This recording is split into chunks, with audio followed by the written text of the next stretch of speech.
Hello दोस्तों, स्वागत है आपका रेलवे गुरु ऑफिशियल में। दोस्तों आज हम एलपी सीबीटी 2 में इलेक्ट्रीशियन ट्रेड के जितने भी शिफ्ट में क्वेश्चन आए थे उनका हम सोल्यूशन देखेंगे। आज हम 2 मई वाला शिफ्ट देखेंगे, उसके बाद नेक्स्ट वीडियो में हम 6 मई वाला शिफ्ट भी देख लेंगे। तो चलिए दोस्तों फटाफट वीडियो शुरू करते हैं। ये इलेक्ट्रीशियन ट्रेड का फर्स्ट क्वेश्चन है। What is the names of cities wiring, मतलब सिटीज वायरिंग का दूसरा नाम क्या है, तो इसका नाम हो जाएगा बेटन वायरिंग। ठीक, दूसरा क्वेश्चन देखते हैं। किस प्रकार की वायरिंग का उपयोग केवल अस्थायी संस्थापनाओं के लिए किया जाता है?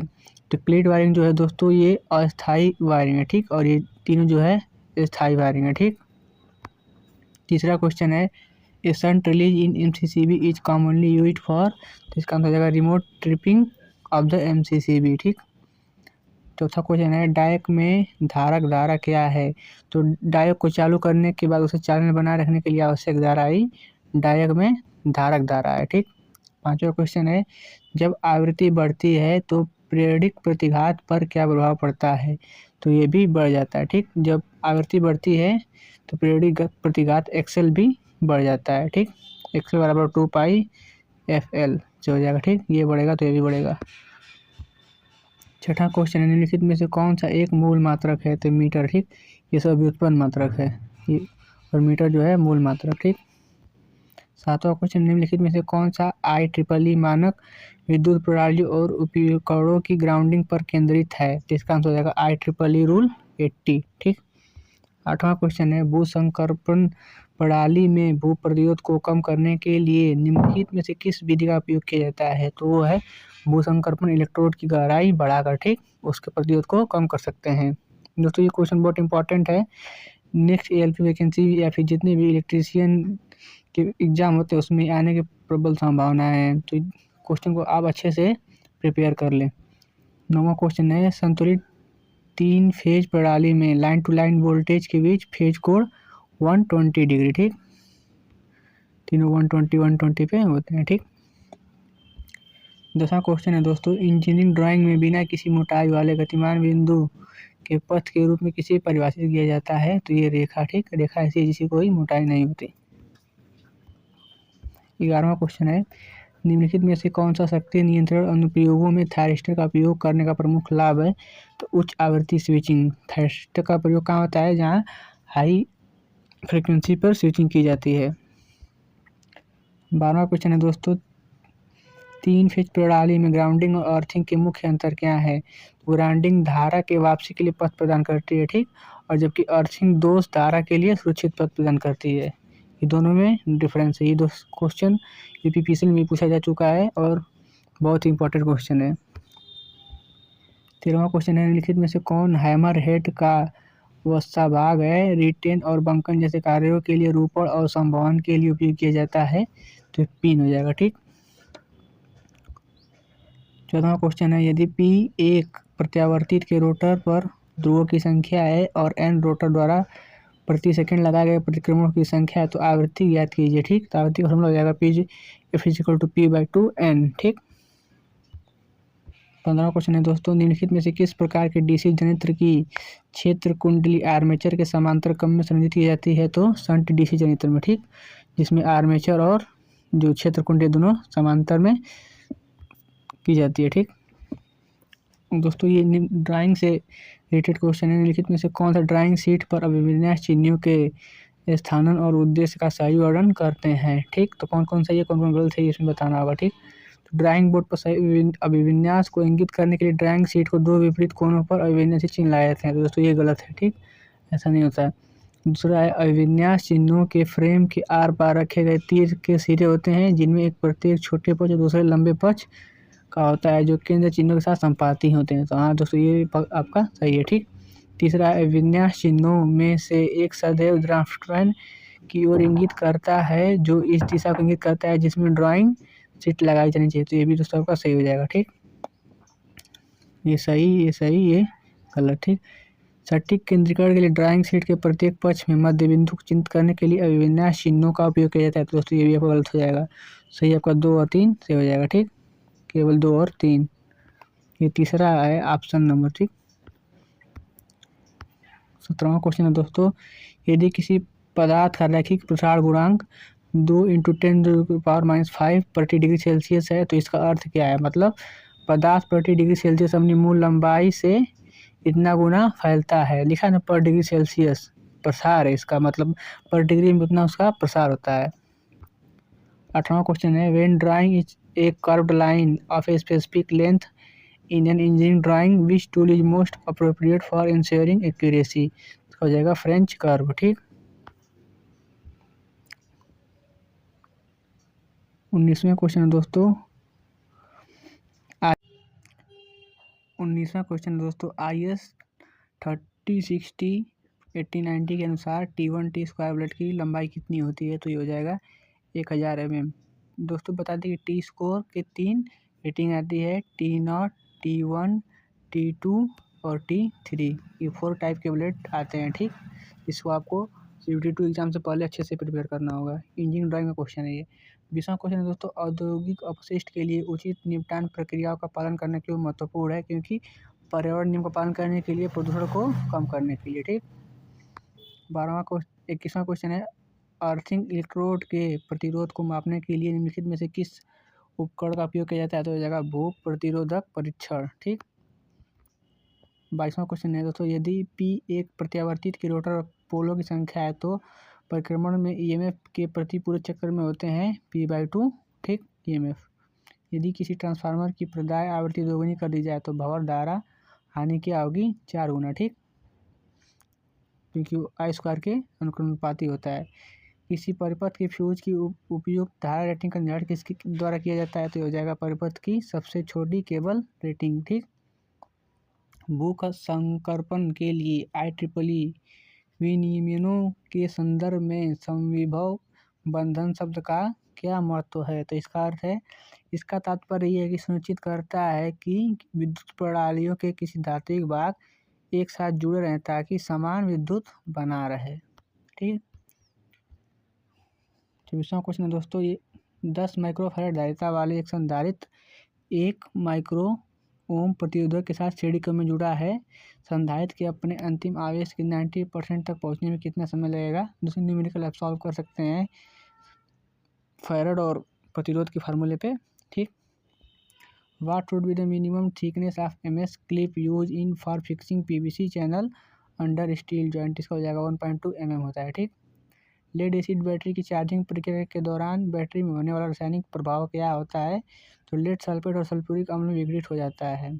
दोस्तों जितने भी लोग सोचते थे कि ट्रेड बहुत आसान है और वैसे ही पास कर जाएंगे, तो उनका ऐसे बताने के कैसे बहुत स्टूडेंट हैं जिनका नंबर 90+ था पार्ट ए में, लेकिन वो फिर भी ट्रेड में फेल कर गए। तो आपको ट्रेड अच्छे से पढ़ना होगा और साथ साथ प्रीवियस ईयर को भी कवर करना होगा। 29वां क्वेश्चन है, मोटी फिल्म प्रतिरोधकों के निर्माण के लिए निम्नलिखित में से कौन सी प्रक्रिया उपयोग की जाती है। तो सिरेमिक बेस पर धातु यौगिक और चूर्ण कांच का पेस्ट करना। ठीक। Which of the following A true for an alternator. Alternator synchronous generator. Direct question. ठीक। निम्नलिखित में से कौन सा पी प्रकार के अर्धचालक का उदाहरण है। तो बोरान के अपमिश्रित किया गया सिलिकॉन, मतलब डोपिंग किया गया सिलिकॉन। ठीक।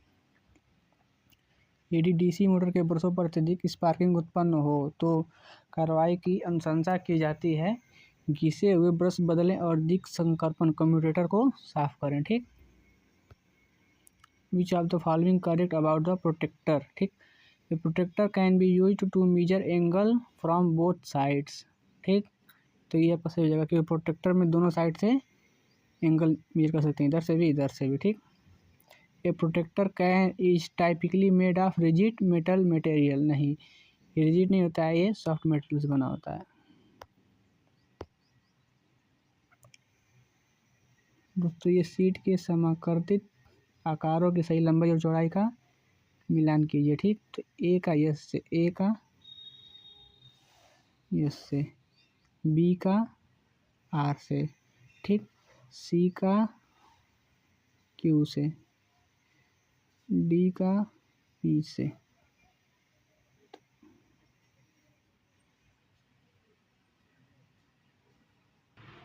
ठीक। तो दोस्तों A0 का साइज हो जाएगा आपका 841 × 1189। A1 का साइज हो जाएगा आपका 594 × 841।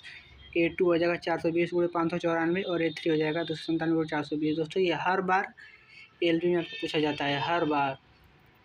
ठीक, संधारित्रों के समांतर समूहन में कुल धारिता पर क्या प्रभाव पड़ता है? तो संधारित्र को जो जोड़ेंगे समांतर में तो C1 + C2 + C3 हो जाता है, जिसका कुल धारिता बढ़ जाती है। ठीक, संधारित्र का दोस्तों प्रतिरोध के उल्टा होता है। ठीक,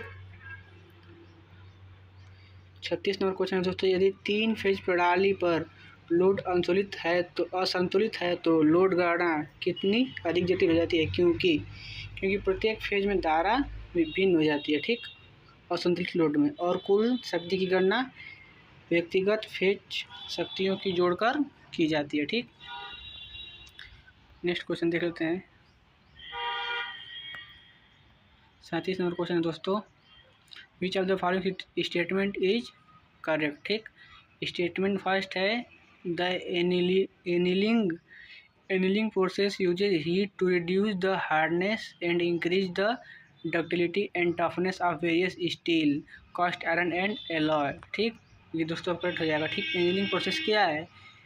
किसी मटेरियल को हार्डनेस करना और इंक्रीजिंग द उसकी डक्टिलिटी को इंक्रीज करना। ठीक, स्टेटमेंट दोस्तों सेकंड है quenching is a rapid cooling process that alters specific properties of material that manipulating the cooling rate. ठीक, ये भी आपका सही हो जाएगा दोस्तों, बोट आपका करेक्ट हो जाएगा। ठीक, 38 नंबर क्वेश्चन दोस्तों, यदि DC मोटर गलत दिशा में चलती है तो इसका सबसे संभावित कारण क्या है? तो ये गलत क्षेत्र या आर्मेचर वायरिंग कनेक्शन।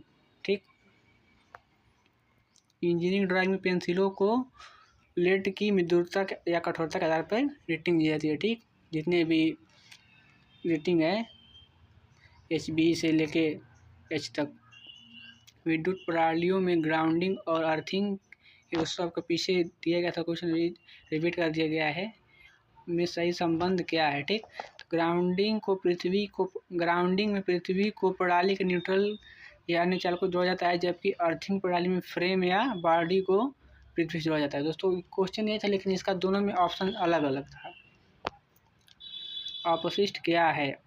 तो अपशिष्ट आपको जानते हैं अवांछित और अनुपयोगी पदार्थ, जो कि आपका यूज के बाद बचता है, अपशिष्ट पदार्थ। ठीक, जो 42 नंबर क्वेश्चन दोस्तों, ट्रांसफार्मर पर खुला परिपथ परीक्षण किस शक्ति का आकलन किया जाता है? तो इसमें हो जाएगा क्रोध हानि। ठीक, जो कोर लॉस होता है उसको हम ओपन सर्किट द्वारा फाइंड करते हैं। ठीक, which of the following type of wooden mallets मतलब होता है दोस्तों हथौड़ा, मैलेट हथौड़ा। ठीक, वुडन हथौड़ा use for general purpose work such as flattening and bending होता है स्टैंडर्ड वुडन मैलेट। ठीक, निम्नलिखित में से कौन सी अनुरक्षण पद्धति DC मोटर के अधिक तापन को रोकने में सहायक होती है? तो बेयरिंग और नियमित संयंत्र से DC मोटर पे तापन को रोका जा सकता है और कम किया जा सकता है। ठीक, 45 नंबर क्वेश्चन दोस्तों, एक प्रतिरोधक में निम्नलिखित 6 बैंड भूरा, काला, लाल और स्वर्ण है, इसका प्रतिरोध का मान क्या होगा? दोस्तों आप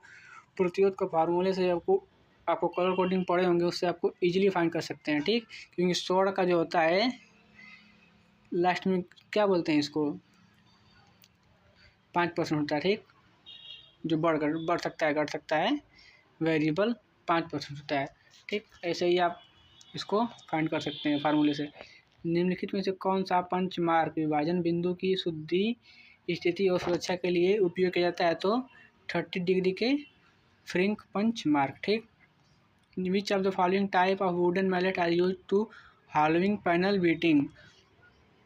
इसका मतलब दोस्तों बूशिंग मैलेट। ठीक, बूशिंग हथौड़ा। यदि किसी मोटर की दक्षता 80% है तो इसका अर्थ क्या है? तो मतलब मशीन की इनपुट की 20% हानि होती है और 80% इसको आउटपुट के रूप में प्राप्त होता है, तो टोटल 100% होता है। तो सिंपल था यूज, आपको अपने प्रेजेंट ऑफ माइंड कर सकते थे क्वेश्चन ये। विच of the following loses remain variable during normal operation of transformer? तो कॉपर लॉस ट्रांसफार्मर का हमेशा स्टेबल आता है, वेरिएबल, क्योंकि ये आउटपुट पर निर्भर नहीं करता। ठीक, नीचे दर्शाए गए ब्रेंजित संधि के किस प्रकार की पहचान करें? ठीक, तो ये क्या है, सिंपल लैब। ठीक, सिंपल लैब में जोड़ दिया गया है। वर्कशॉप कैलकुलेशन के क्वेश्चन थे दोस्तों। एकल फेज 10 kVA 2200 पर 220 वोल्ट 58 ट्रांसफार्मर के प्रति फेरे ईएमएफ कमान 10 वोल्ट है, क्रमशः प्राथमिक और द्वितीयक फेरों की संख्या। तो इसके डिवाइड करेंगे आपको आसानी से आ जाएगा 220 और 22। ठीक, अभिकथन ए और कारण आर के रूप में निरूपित निम्नलिखित दो कथनों के सही संबंध निकल कर चयन कीजिए। ठीक, तो कथन आपका है स्टार संयोजित प्रणाली में लाइन वोल्टता फेज वोल्टता के रूट से ही गुनी होती है। ठीक दोस्तों, ये तो आपका सही है। स्टार संयोजन लाइन वोल्टता फेज वोल्टताओं का सदिश योग होती है, जिसके परिणाम स्वरूप उनके बीच रूट से ही गुणक होता है। दोस्तों ये सही भी सही हो जाएगा आपका। अभिकथन और कारण दोनों सही है। अभिकथन कारण का सही स्पष्टीकरण। ठीक, ये भी सही है और ये इसका सही रीजन है। ठीक, कारण बताया गया है। ठीक, असंतुलित 3 फेज प्रणाली में न्यूट्रल धारा असंतुलित धाराओं के फेजर योग के बराबर होती है। ठीक, असंतुलित 3 फेज प्रणाली में न्यूट्रल धारा असंतुलित धाराओं के फेजर योग के बराबर होती है। ठीक, पावर मॉसफेट में गेट टू सोर्स वोल्टेज को अपवाह धारा नियंत्रित करता है। ठीक, निम्नलिखित में से किस प्रकार के गेट टर्न और थायरिस्टर जीटीयू का उपयोग किया जाता है। ठीक,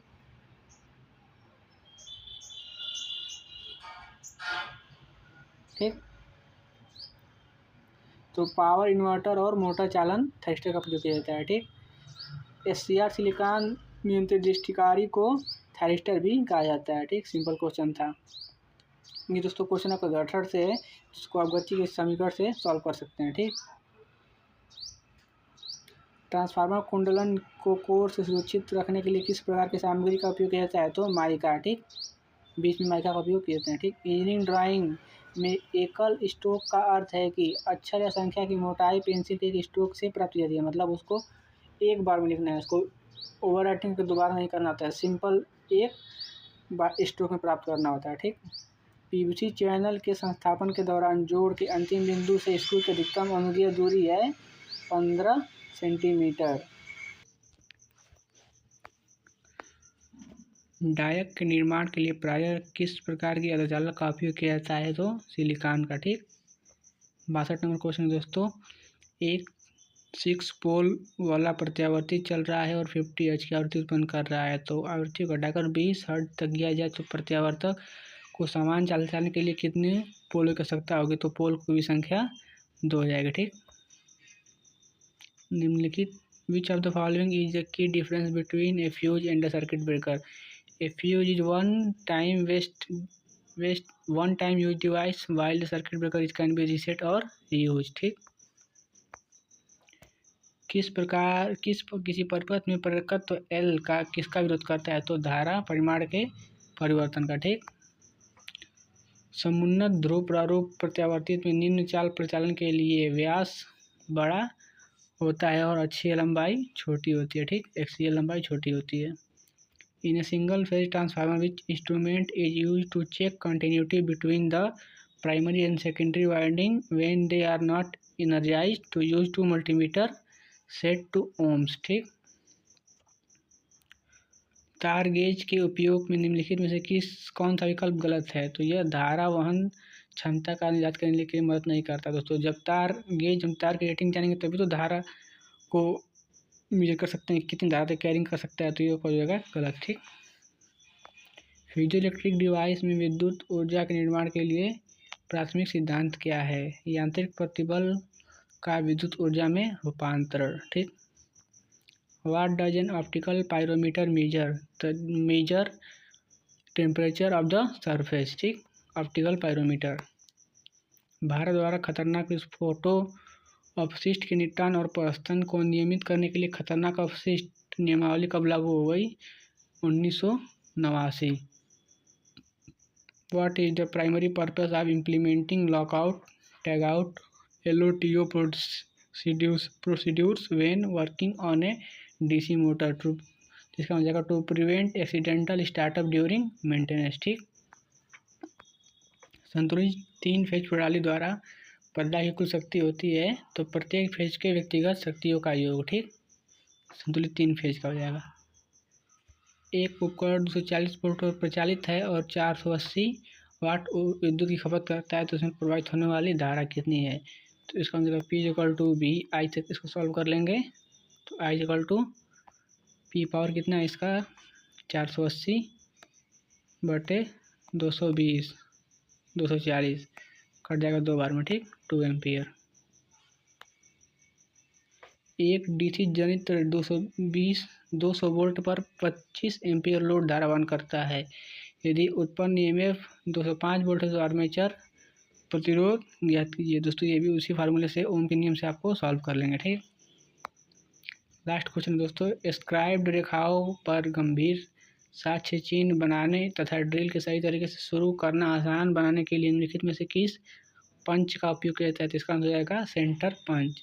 दोस्तों ये आपका क्वेश्चन ख़त्म हो गया और 75 क्वेश्चन टोटल हमने सॉल्व कर लिए। ये आपका 2 मई वाला शिफ्ट था और नेक्स्ट वीडियो में हम 6 मई वाला शिफ्ट भी आपको सॉल्व करा सकते हैं। दोस्तों आप देख सकते हैं क्वेश्चन इतने भी ऐसा नहीं थे कि कोई बिना पढ़े हुए किसी अन्य एग्जाम की तैयारी कर रहे हो जाके कर दे। तो इसके लिए आपको दोस्तों पूरा ट्रेड अच्छे से पढ़ना होगा ताकि अब जो नेक्स्ट एलपी वैकेंसी है 2025 इसमें आप अच्छा प्रदर्शन कर सकें। तो दोस्तों वीडियो कैसा लगा कमेंट में जरूर बताएं, आपको नेक्स्ट वीडियो जल्दी प्रोवाइड कर दी जाएगी।